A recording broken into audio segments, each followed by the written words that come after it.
les chats, bienvenue sur ma chaîne. Aujourd'hui, j'ai décidé de vous tourner une vidéo sur mon premier accouchement, l'accouchement de Elliot, mon fils qui a 2 ans et demi. C'est un accouchement qui m'a marqué parce qu'il a été très violent en fait. Et aujourd'hui, j'ai décidé de tout partager avec vous de A à Z. Donc de la grossesse qui a été un petit peu difficile parce que j'étais encore étudiante à ce moment-là, jusqu'à l'accouchement pendant lequel j'ai subi ce qu'on peut appeler des violences gynécologiques malheureusement. Et puis une dépression postpartum qui a suivi juste après. Du coup, pour commencer, donc moi je faisais des études de droit à cette période-là. J'étais sur la fin de mes études de droit et j'étais avec mon mari, Jimmy, depuis déjà un moment. On n'avait pas forcément envie d'agrandir la famille à ce moment-là. Mais j'avais fait une fausse couche juste avant et quand je suis tombée enceinte, ça a été un petit peu un miracle et on a été tout de suite très heureux de cette grossesse. On s'est projeté rapidement, on a fait la chambre, on a acheté les petits vêtements, on a su le sexe très tôt. Donc ça nous a permis de vraiment bien nous préparer. Alors c'était dur hein, parce que moi j'allais en cours, j'avais pas d'arrêt. C'était fatigant mais ça a été globalement une belle grossesse. Je dirais pas qu'on était prêt à 100%, mais je pense qu'on n'est jamais prêt à devenir parent. C'est vrai que maintenant que j'ai mon deuxième enfant, je vois que c'est pas du tout pareil. Quand on a un enfant pour la première fois, on s'imagine plein de choses et au final ça se passe rarement comme ce qu'on a projeté. Mais voilà, on était très contents de cet enfant qui allait venir et de cette grossesse. Du coup, pour cet accouchement, avec mon mari, on avait décidé que j'allais accoucher dans une clinique à taille humaine parce que j'avais un projet d'accouchement sans péridurale. Je voulais pas de médicaments du tout. Alors, je sais pas pourquoi je m'étais mis ça dans la tête. C'est un projet que j'ai pu poursuivre pour ma deuxième grossesse, mais alors la première, ça a été un fiasco total. J'étais pas du tout préparée en fait. Tout ce que je savais, c'est que je voulais accoucher sans médicaments. Et je pensais que ça allait se passer super bien, pas besoin d'aide quoi. En 2-3 heures ça allait être fini, mon col allait s'ouvrir et puis j'aurais mon bébé dans les bras. Mais en fait ça s'est pas passé du tout comme ça et je pense que toutes les femmes qui ont accouché savent de quoi je parle. La douleur des contractions c'est pas du tout une douleur qu'on a pu vivre avant, même si on a eu des règles douloureuses, même si on a fait du sport à haut niveau, ça n'a rien à voir en fait. Et j'étais pas prête pour ça. Du coup, arrivée à 39 semaines d'aménorrhée, je commençais vraiment à m'impatienter. J'avais mangé des kilos et des kilos de Nutella, j'étais énorme. Je vous mettrai une photo, vous allez voir, j'étais gonflée de partout et cet état me déplaisait au possible en fait. Je pensais que j'allais adorer être enceinte, mais la première grossesse, je l'ai trouvée très difficile à supporter, ne plus réussir à bouger, avoir besoin d'aide pour me relever de mon lit, ça a été vraiment compliqué. Et puis l'image qu'on se renvoie dans le miroir qui est quand même différente. On peut se trouver belle mais on n'est plus la même, donc si on n'accepte pas ces changements, ça peut être un peu compliqué. Et donc arrivée à 39 semaines d'aménorrhée, j'avais mon rendez-vous avec la sage-femme pour savoir un petit peu où en était mon col et si j'allais accoucher bientôt. Et là elle me demande si je voulais pas par hasard un petit décollement des membranes pour accélérer la chose, parce que c'était une semaine où il y avait beaucoup d'accouchements et que c'était pas mal que j'accouche à ce moment-là. Et moi comme j'étais vraiment pressée d'accoucher, j'ai tout de suite dit ok quoi. Je savais pas du tout ce que c'était comme geste, je savais pas ce qu'elle allait me faire, mais moi ce que je savais c'est que je voulais accoucher très rapidement. Du coup, pour vous expliquer un petit peu, parce que j'ai dit que j'allais être brute, donc je vais tout vous dire, c'est un geste qui consiste pour la sage-femme à rentrer ses doigts en fait dans votre vagin, à passer le col de l'utérus et à tourner pour que la membrane en fait se décolle et que ça envoie des hormones pour déclencher l'accouchement du coup. Donc c'est Alors, il y a des femmes qui disent que ça fait pas mal. Moi, personnellement, j'ai trouvé ça très très douloureux. C'est un peu comme si quelqu'un mettait ses doigts dans votre vagin et venait gratter dans ma tête. C'est comme si j'entendais le petit crrr. C'est vraiment désagréable et douloureux. Ça fait des contractions très très fortes et qui sont vraiment douloureuses pour le coup. Donc voilà, je hurle, je tiens la main de mon mari en criant et elle va quand même au bout de son geste. Et quand elle termine, en fait, je sens une grosse contraction, mais pas comme des règles, vraiment une contraction qui me plie en deux. J'ai besoin tout de suite d'aller aux toilettes et je ressens une gêne, une pesanteur vers le bas. Et je vais aux toilettes, je vois du sang, des gouttes de sang et un liquide, une espèce de pâte blanche. Je pense que si vous avez accouché, vous savez de quoi je parle. En fait, c'est le bouchon muqueux qui tombe quand le col s'ouvre un petit peu. Donc effectivement, son décollement des membranes a été très efficace. Et je me suis tout de suite mise en travail. Et les contractions... j'étais pas prête, hein. Clairement j'étais pas prête. Ça fait un mal de chien, j'étais pliée en deux, je hurlais et du coup la sage-femme me dit écoutez, rentrez chez vous, pour l'instant de toute façon il n'y a rien, vous reviendrez nous voir quand ça aura un petit peu avancé. Donc je rentre chez moi. C'était quand même gérable hein, parce que je me souviens que je mangeais un plat de pâtes, j'essaie de dormir un petit peu avec mon mari, c'était gérable mais très très douloureux quand même. Je crois que mon rendez-vous a eu lieu à 10h du matin et que je suis retournée à l'hôpital à 13h. Et je suis retournée à l'hôpital quand j'ai estimé que vraiment j'en pouvais plus et qu'il fallait qu'on me pose une péri, quoi. Donc entre 10h et 13h, j'ai pris une douche, j'ai mangé, j'ai essayé de me reposer, mais vraiment les contractions elles revenaient toutes les 5 minutes et toutes les 5 minutes je me mettais à hurler, à tenir la main de mon mari en implorant que ça se termine, quoi. Mais forcément, les douleurs sont de plus en plus fortes et moi, je ne savais pas du tout comment gérer cette douleur. Donc à 13h, j'ai estimé que c'était trop dur à supporter et qu'il me fallait une péridurale. Je pensais que j'étais ouverte à 5-6 en fait, hein, vu la douleur et que j'allais accoucher bientôt. Donc on va à l'hôpital. Mon mari il commence à paniquer un petit peu, il me dit qu'il faut se dépêcher, que cette douleur elle n'est pas normale et que je vais sûrement bientôt accoucher. Arrivé à l'hôpital, on met le monitoring, on m'examine et là, ouverte à un doigt, même pas un doigt et demi, un petit doigt. Donc je pense que le désespoir se lit sur mon visage. Hein. Déjà être couchée sur le dos et supporter les contractions, c'est l'enfer. Et là, clairement, on me dit que je peux pas avoir la péridurale parce que faut être minimum à 3 et que là, j'en suis très loin. Donc on me propose d'aller marcher. Ce que j'essaye de faire. On arrive dans l'ascenseur de l'hôpital et là la douleur elle est tellement forte que je m'écroule par terre en hurlant. Et la sage-femme qui était devant l'ascenseur, du coup on remonte et puis je la regarde, je lui dis non mais écoutez là je peux pas, j'ai trop mal. Et je la vois lever les yeux au ciel en direction de sa collègue et lui dire on va lui trouver une chambre hein, cette dame. Genre c'est du chiquet quoi.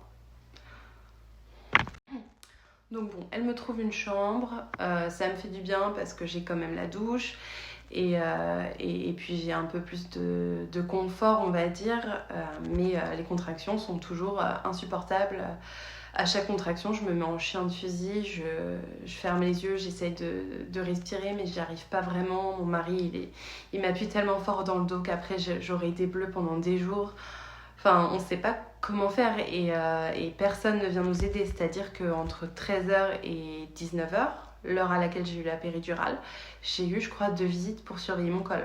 Et personne n'a répondu à mes hurlements, à mes cris, à mon désespoir en fait. Personne n'est venu dans la chambre. Donc c'est vrai que ça fait bizarre parce que nous, on a l'impression qu'on va mourir. C'est-à-dire que j'avais envie de me jeter par la fenêtre pour que ça en finisse. Mais autour de vous, tout le monde agit comme si c'était totalement normal. Et c'est totalement normal. Mais c'est vrai que C'est vrai que si on n'a pas quelqu'un pour nous l'expliquer et pour nous rassurer dans ces moments-là, on a l'impression que notre vie est en train de s'arrêter, en fait, qu'on va mourir. Bon, à 19h, on me propose de me passer en salle de naissance et de me poser la péridurale. Péridurale qui se passe très bien. Pas d'effet secondaire, rien. Et un arrêt de la douleur très très rapide. Donc là, je suis branchée de partout. Je vous mettrai une photo.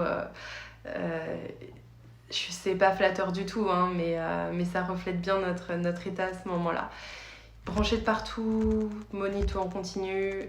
Je sens plus rien du tout. J'ai une sonde urinaire pour faire pipi parce que je contrôle plus rien, ni mes jambes, ni rien. Je sens rien. C'est comme si à ce moment-là, j'étais complètement handicapée, quoi. Et le temps passe. Le temps passe, mon mari lit un livre, moi j'essaye de me reposer comme je peux. 19h, 20h, 21h, jusqu'à 2h du matin en fait. À 2h du matin, on décide que le travail là, il est vraiment trop lent et que ça va pas du tout, il faut qu'on accélère les choses à tout prix. Et la sage-femme commence à me mettre des poches et des poches d'ocytocine pour que les contractions soient plus fortes et que mon bébé vienne au monde plus rapidement. Je vous avoue qu'à cette période-là, j'avais qu'une idée en tête, c'était de voir mon bébé parce que c'est vrai que ça faisait plusieurs heures, j'en voyais pas le bout, on était fatigués et on avait envie que ça s'arrête. Hein. C'est quand même pas très confortable d'être sous péri, allongé, de pas avoir de contrôle en fait, hein, et d'attendre que ça se passe. Donc moi j'étais d'accord avec cette décision. On a mis de l'ocytocine à outrance en fait. Hein. Et à un moment, donc pas très longtemps après, je dirais peut-être une demi-heure après, même si c'est difficile d'avoir la temporalité, le cœur de mon bébé ralentit fortement, une fois. Donc la sage-femme prévient le gynécologue. Elle lui dit je l'entends parce que les portes sont pas fermées. On a une patiente dont le cœur du bébé ralentit et c'est potentiellement une césarienne. Donc là, je commence à baliser. Autant dire que mon projet d'accouchement physiologique, il est très très loin. Et bon, je me dis, faut quand même être positif et peut-être que je vais avoir cet enfant par voie basse malgré tout. Mais une demi-heure plus tard, le cœur s'arrête pendant la contraction. Et là, tout le monde débarque dans ma chambre en courant et il me met sur un brancard pour m'emmener en césarienne, en code rouge en fait. Donc ça a été très très vite et ça veut dire à ce moment-là qu'ils ont un quart d'heure. Ça veut dire à ce moment-là qu'ils ont un quart d'heure pour pratiquer la césarienne et il faut qu'en un quart d'heure, le bébé soit sorti. Donc ça va très très vite.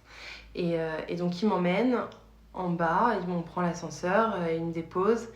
Ils disent à mon mari de rester dans un coin et les sages-femmes me disent on vous retrouve après parce que on a d'autres accouchements, on peut pas rester avec vous. Donc moi je me retrouve toute seule en fait, sans aucun visage que je connais, dans une salle froide. Et voilà, j'avais très peur, je tremblais, j'étais en panique totale. J'avais aucun visage familier auquel me raccrocher. Le brancardier me rentre dans la salle. Et là, le personnel soignant commence à m'agresser. C'est-à-dire à me poser des questions avec un débit très rapide que j'arrivais pas à comprendre parce que j'étais en état de choc. Et à m'engueuler parce que je répondais pas assez vite en fait. Mais moi, j'étais pas en état de comprendre quoi que ce soit. C'est-à-dire que même mon adresse, à ce moment-là, j'arrivais pas à la donner. J'étais ailleurs et ça a été très dur pour moi. Donc, le chirurgien, j'avais déjà la péridurale, donc il me passe un autre produit plus puissant pour que je sente rien. Mais ça faisait pas effet immédiatement et il fallait sortir le bébé très vite. Du coup, j'avais toutes les sensations. C'est dur à dire si c'était de la sensation ou c'était de la douleur. Mais quand il a mis le coup de scalpel, j'ai hurlé, j'ai dit que j'avais mal. Et vraiment, je ressentais de la douleur. Et le chirurgien m'a dit, si ça vous fait mal, de toute façon, on n'a pas le choix, on vous endort et vous verrez pas votre bébé. Et moi, à ce moment-là, je l'ai pris tellement comme une menace que j'ai rien dit, j'ai fermé ma bouche, quoi. j'ai fermé ma bouche et je les ai laissés pratiquer la césarienne alors que je sentais pratiquement tout. Donc l'incision qui a été douloureuse puisque je l'ai dit et j'ai sauté au plafond quand ils me l'ont fait, donc c'est que j'ai bien senti quand même. Et ensuite, quand ils sont allés chercher le bébé, ils l'ont cherché très loin parce qu'il était assez haut. Donc j'ai senti vraiment les mains qui rentraient dans mes côtes, qui allaient décoller le bébé et le bébé qui sortait. Alors c'était pas insupportable, mais c'était très très dérangeant. Et moi j'étais en état de choc quand même. Il faut s'imaginer que on pense avoir un accouchement facile avec son mari, un bel accouchement, un beau moment, et puis en 5 minutes, on a des gens qui ont leurs mains dans votre poitrine ouverte. Vous êtes seul, vous avez froid. Enfin, c'était un moment vraiment traumatisant pour moi. Donc au bout d'un temps qui paraît interminable, même si c'est assez rapide en fait, ils sortent mon bébé qui pleure tout de suite. Alors moi j'étais ailleurs, hein. Tout ce que j'ai pu me dire c'est qu'il était super beau. Je vais vous mettre une photo, mais je l'ai trouvé vraiment très beau, très propre, tout rond. Mais j'ai pas ressenti ce lien. Et maintenant que j'ai un deuxième enfant, que j'ai eu de manière physio, je peux le dire, il n'y a pas eu la même alchimie avec les hormones. Il n'y a pas eu la même chose. Pour moi, ça aurait été n'importe quel autre bébé, ça aurait été pareil. Je l'ai trouvé beau, mais j'étais centrée sur moi en fait. Et ils me l'ont montré très rapidement. Ils m'ont dit ah, vous lui faites un petit bisou. Donc je lui ai fait un bisou et ils l'ont emmené à son papa immédiatement. Moi, je l'ai pas vu pendant les 2 heures qui ont suivi. Parce que dans cet hôpital, les salles de réveil sont séparées de la maternité, donc on peut pas voir son bébé jusqu'à ce qu'on revienne en chambre en fait. Donc me voilà en salle de réveil et voilà que je me mets à trembler de tous mes membres. Mais trembler, c'est-à-dire trembler comme une feuille. Et c'était inarrêtable. J'avais beau essayer de respirer, de me concentrer, j'arrivais pas à me maîtriser, j'avais froid, j'avais peur. Et en fait, c'était une réaction de mon corps à la suite du traumatisme que j'avais vécu. Du coup, j'essaye de demander de l'aide à l'anesthésiste. C'était l'infirmier anesthésiste qui était avec moi. Il était 2h du matin, donc c'était une équipe réduite. Et je voyais par le reflet de la fenêtre qu'il était sur Facebook. Je me suis dit, il va être disponible pour m'aider en fait. Et non, il me répondait à peine, et il me disait que c'était normal, que ça allait passer. Et au bout d'une heure et demie, il a daigné me mettre un petit radiateur sous mon drap pour me réchauffer. Je pense que ça a été les 2 heures les plus longues de ma vie. Au bout de 2 heures, il m'a demandé si je sentais mes jambes. C'était pas le cas, mais j'en avais trop marre d'être dans la salle de réveil, donc j'ai dit que je les sentais. Il m'a remonté dans ma chambre. Et j'ai vu mon bébé qui avait été mis en couveuse en fait. Il n'avait pas été habillé, il avait été mis directement en couveuse.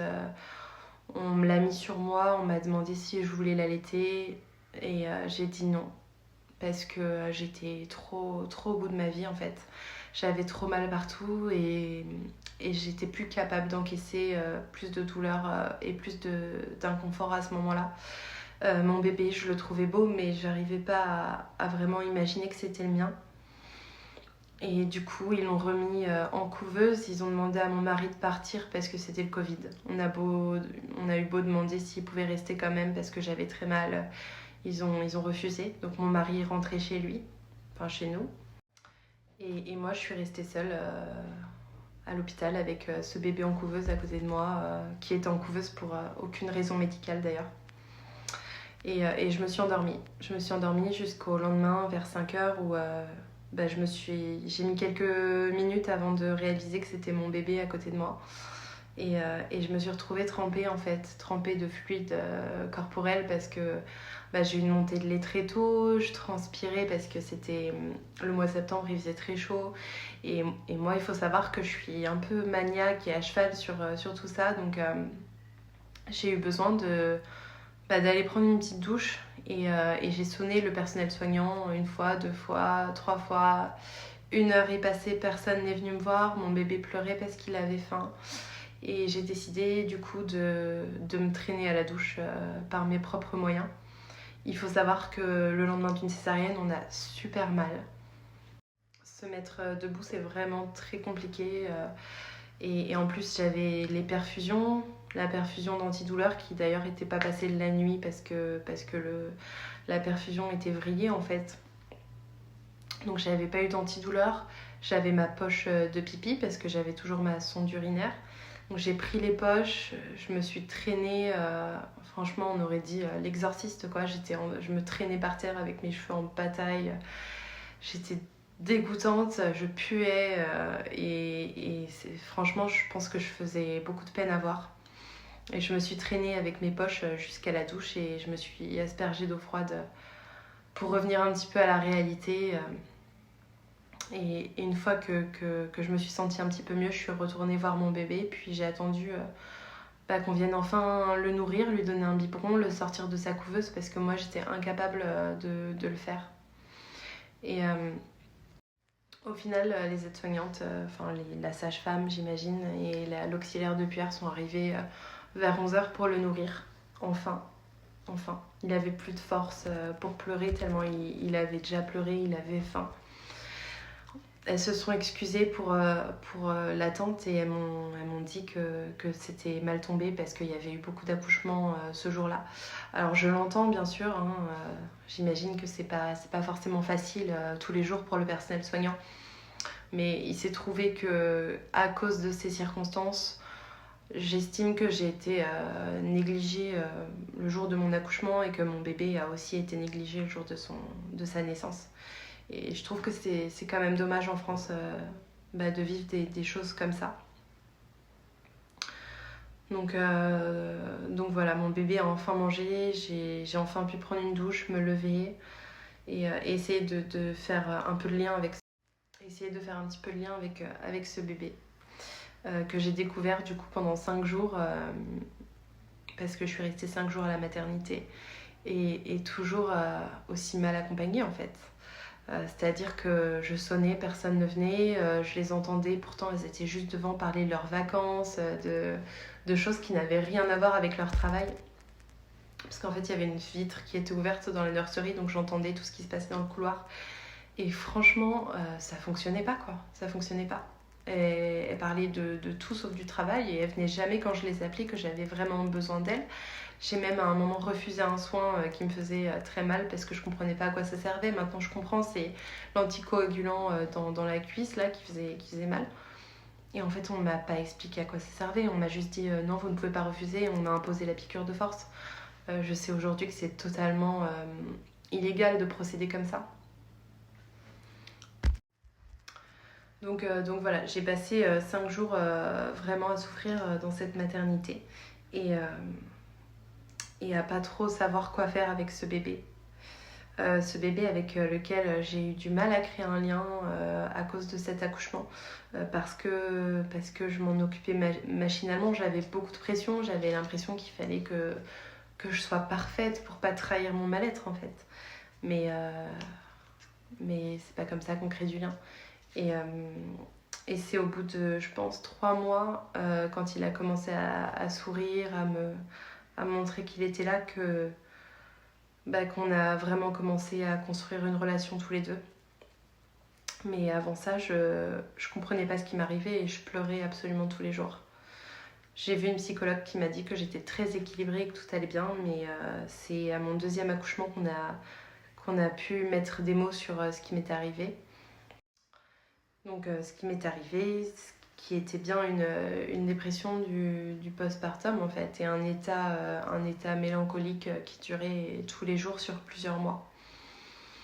C'est-à-dire que j'avais envie de mourir à cette période, j'avais envie de tout arrêter parce que c'était compliqué pour moi. J'avais l'impression de ne pas être une bonne mère et de ne pas trouver ma place de mère surtout. Alors que ce bébé, je l'avais attendu et je l'aimais plus que tout. Mais bon, aujourd'hui je vous rassure, tout va bien, tout est rentré dans l'ordre. Mes 2 bébés, c'est mes amours et on a une très belle relation. Mais il y a toujours ce sentiment de culpabilité et puis dès que mon bébé est un peu indépendant, veut pas de moi, je me dis est-ce que c'est à cause de cet accouchement et de cette dépression? Et ça, je pense que c'est un sentiment que j'aurai toujours et qui aurait pu être évité. Donc c'est vrai que c'est difficile à vivre. On arrive sur la fin de la vidéo et je voudrais surtout pas inquiéter les femmes qui vont être mamans, qui sont enceintes. Mon cas n'est pas une généralité et la façon dont je l'ai vécu, c'est quelque chose de très personnel. Je sais qu'il y a énormément d'efforts qui sont faits dans les maternités pour le bien-être de la maman et du bébé. Moi, je suis mal tombée. Mais je pense que quand ça se passe mal, comme mon accouchement, c'est important d'en parler. Et aussi parce que des sages-femmes, des auxiliaires de puériculture entendent ces témoignages et se remettent en question leurs pratiques. Donc c'est important de le dire. Voilà, ça peut mal se passer, mais ça peut également très bien se passer si vous vous entourez des bonnes personnes et si vous vous renseignez. Moi, pour mon deuxième accouchement, c'est ce que j'ai fait et j'ai vécu une expérience incroyable et inoubliable grâce à une sage-femme qui m'a suivie de A à Z. Je vais vous raconter d'ailleurs cet accouchement aussi.